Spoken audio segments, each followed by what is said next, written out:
Bienvenue dans Maîtriser la paye, le podcast qui rend la paye accessible à tous. Aujourd'hui, on parle du licenciement pour motif personnel.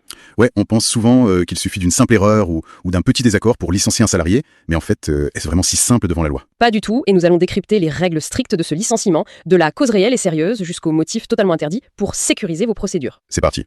Alors pour commencer, qu'est-ce qui définit exactement un motif personnel par rapport aux autres types de licenciement pour un CDI? La distinction fondamentale, elle repose sur l'origine du motif. Un licenciement économique, c'est lié à la santé de l'entreprise, alors que le motif personnel est intrinsèquement lié à la personne du salarié. Ah, donc à son comportement par exemple. C'est ça, son comportement, ses compétences ou même son aptitude physique. Mais la loi exige un garde-fou majeur. Ce motif ne peut absolument pas reposer sur l'humeur de l'employeur. Ouais, encore heureux. Il doit s'appuyer sur ce qu'on appelle une cause réelle et sérieuse. Et ce n'est pas qu'une simple formule juridique, ça veut dire que les faits reprochés doivent réunir 3 critères cumulatifs stricts. Lesquels du coup? D'abord, ils doivent être réels, donc purement objectifs et existants, et non de simples impressions. Ensuite, ils doivent être précis et vérifiables avec des preuves. Et enfin, et c'est souvent là que tout se joue, la cause doit être sérieuse. Sérieuse, ça veut dire assez grave pour casser le contrat. Exactement, d'une gravité suffisante pour justifier la rupture. Donc, pour vous donner une analogie simple, un simple sentiment ou une rumeur ne suffit pas. En gros, il faut des preuves concrètes et un vrai impact sur l'entreprise, quoi. Vous avez tout compris. À retenir, sans cette cause réelle et sérieuse, le Conseil de prud'homme requalifiera systématiquement le licenciement en licenciement abusif.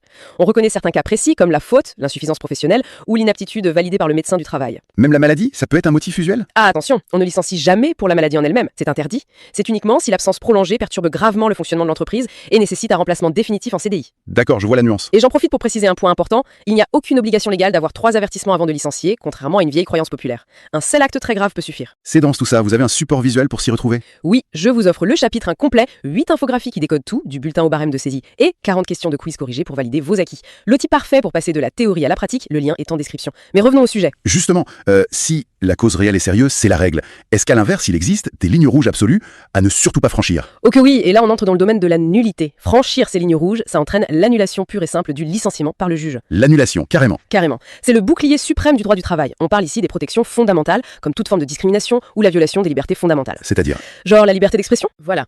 La liberté d'expression, syndicale, religieuse, ou même l'exercice du droit de retrait.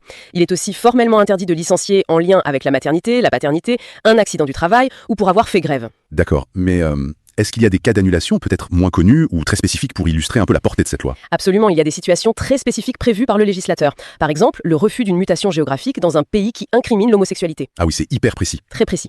Il y a aussi le statut de lanceur d'alerte, les employés qui sont jurés d'assises, ou le fait de témoigner d'un délit, d'un crime, ou même de maltraitance dans le milieu médico-social, comme dans les EHPAD. Donc la loi protège vraiment ceux qui parlent en fait. Tout à fait. Et ça couvre aussi les actions en justice pour l'égalité ou contre la discrimination, ainsi que la dénonciation de harcèlement. En gros, la loi agit comme un bouclier absolu autour de la dignité, de la santé et des droits civiques du salarié. C'est exactement ça. À retenir, tout licenciement s'appuyant, même de très loin, sur l'un de ces critères est nul. L'employeur ne peut absolument pas s'en servir de prétexte. Et j'ajoute une dernière protection forte liée au deuil. On ne peut pas licencier suite au décès d'un enfant ou d'une personne à charge de moins de 25 ans. On peut aller encore plus loin. Oui, j'ai publié un article Substack sur ce sujet avec une infographie à télécharger. Le lien est en description.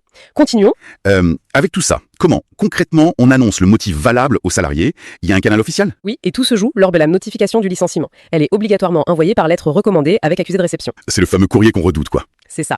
Et c'est ce document, et uniquement celui-là, qui fige le motif. Devant le juge, l'employeur ne pourra pas invoquer d'autres raisons que celles écrites dans cette lettre. Mais attendez, si le salarié reçoit ça et que la lettre lui semble super floue, il peut exiger plus de détails? Il peut, oui. Dans les 15 jours suivant la notification, le salarié a le droit de demander des précisions, par lettre recommandée ou remise contre réceptier. Et l'employeur réagit comment? Eh bien, l'employeur dispose ensuite de 15 jours après la réception de cette demande pour répondre s'il le souhaite. D'ailleurs, il peut même apporter des précisions de lui-même dans les 15 premiers jours sans attendre la demande. Ok, donc on est sur un timing hyper strict. 15 jours pour demander, 15 jours pour répondre. Mais de combien de temps dispose le salarié s'il veut aller au prud'homme?